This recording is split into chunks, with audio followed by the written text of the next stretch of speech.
அனைவருக்கும் வணக்கம். இந்த வீடியோவில் நம்ம முக்கியமாக எதை பற்றி தெரிஞ்சுக்க போகிறோம் அப்படின்னா, கர்மாவோட 9 விதிகள் பற்றி தெரிஞ்சுக்க போகிறோம். கர்மாவோட ஃபஸ்ட்டு விதி, 1ஆம் விதி என்னென்னா, இந்த பிரபஞ்சத்தில் நாம் எதை செய்தாலும் அது நமக்கே திரும்பி வரும். நம்ம இந்த பிரபஞ்சத்தில் எதை செஞ்சாலும் அது நமக்கே திரும்பி வரும். 2ஆம் விதி பார்த்திங்கன்னா, வாழ்க்கையில் எதுவுமே தானாக நடப்பதில்லை, நமக்கு தேவையானவற்றை நாம் தான் நகர்த்தி செல்ல வேண்டும் அப்படின்னு சொல்கிறாங்க. வாழ்க்கையில் எதுவும் தானாக நடப்பதில்லை, நமக்கு தேவையானவற்றை நாம் தான் நகர்த்தி செல்ல வேண்டும். அடுத்தது 3ஆம் விதி பார்த்திங்கன்னா, சிலவற்றை ஏற்றுக்கொண்டால் மட்டுமே மாற்றம் நிகழும். கர்மாவின் 3ஆம் விதி பார்த்திங்கன்னா, சிலவற்றை ஏற்றுக்கொண்டால் மட்டும்தான் மாற்றம் நிகழும். அடுத்தது கர்மாவின் 4ஆம் விதி, நம்மை நாம் மாற்றிக்கொள்ளும் போது வாழ்க்கையும் நம்மை பின்பற்றி மாறும். நம்மை நாம் மாற்றிக்கொள்ளும் போது வாழ்க்கையும் நம்மை பின்பற்றி மாறும். இது கர்மாவின் 4ஆம் விதி. அடுத்தது கர்மாவின் 5ஆம் விதி, நம் வாழ்வில் நிகழும் அனைத்திற்கும் நாமே பொறுப்பு என்பதை உணர வேண்டும். அதாவது நம்ம வாழ்க்கையில் நடக்கிற அனைத்துக்குமே நாம தான் பொறுப்பு அப்படிங்கிறத உணர வேண்டும்.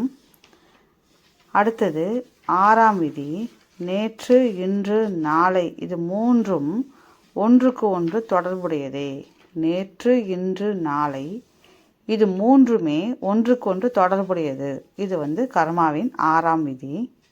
அடுத்தது கர்மாவின் 7ஆம் விதி, ஒரே நேரத்தில் இருவேறு விஷயங்களை சிந்திக்க முடியாது. ஒரே நேரத்தில் இருவேறு விஷயங்களை சிந்திக்க முடியாது. இது கர்மாவோட 7ஆம் விதி. அடுத்தது கர்மாவின் 8ஆம் விதி. அடுத்தது கர்மாவோட 8வது விதி என்ன சொல்லுது அப்படின்னா, நமது நடத்தை நம்ம சிந்தனையையும் செயலையும் பிரதிபலிக்க வேண்டும். நமது நடத்தையானது நமது சிந்தனையையும் செயலையும் பிரதிபலிக்க வேண்டும். அடுத்தது கர்மாவினுடைய 9ஆம் விதி, நம்முடைய கடந்த காலத்தையே நினைத்து கொண்டிருந்தால் நிகழ்காலம் கடந்து சென்றுவிடும். நம்முடைய கடந்த காலத்தையே நம்ம யோசிச்சுட்டு இருந்தோம்னா நிகழ்காலமே கடந்து போய்விடும் அப்படிங்கிறாரு. எம்பெருமான் திருக்கருணை இருந்தவாறே நற்றுணையாவது அண்ணாமலையாரே, எங்கும் நீக்கமர நிறைந்திருக்கும் அகிலம் காக்கும் அண்ணாமலையாரே, அகிலம் காக்கும் அண்ணாமலையாரே போற்றி போற்றி. உன் ஆழ்ந்த கருணையை பெற என்ன தவம் செய்தேனோ. சிவாய நம. சிவமே ஜெயம், சிவமே தவம், சிவமே என் வரமே, எங்கும் சிவநாமம் ஒலிக்கட்டும். அனைவருக்கும் நன்றி, வணக்கம். தொடர்ந்து சேனலை சப்ஸ்கிரைப் பண்ணுங்கள், சப்போர்ட் பண்ணுங்கள். தேங்க்ஸ் ஃபார் வாட்சிங்.